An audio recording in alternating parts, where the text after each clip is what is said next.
Laxmipuri police ठाण्याच्या हद्दीमध्ये गंगावेस पूर्णमुक्तेश्वर मंदिराजवळ एक शुक्रतारा नावाचं अपार्टमेंट आहे.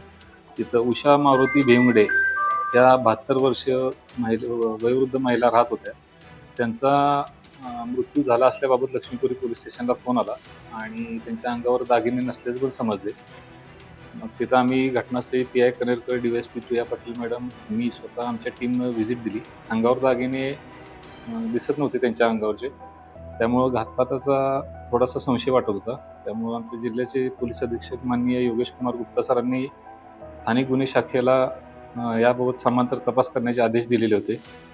त्याचा तपास चालू असताना सुरुवातीला समजले की अज्ञात व्यक्तीनं ते दागिने काढून नेलेले आहेत. त्यानंतर तपास करताना समजून आले की त्यांचा एक पुतण्या आहे परशुराम भिवंगडे, जे फुलेवाडीत राहतात.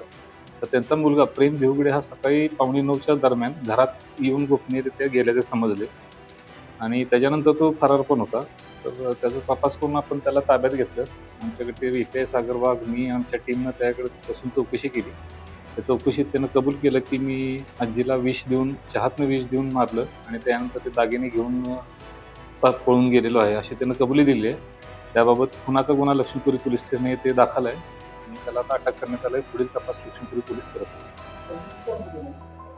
टोटल साधारण 13 तोळेचे दागिने, बांगड्या, पाटल्या आणि चेन असा एकूण मुद्देमाल होता.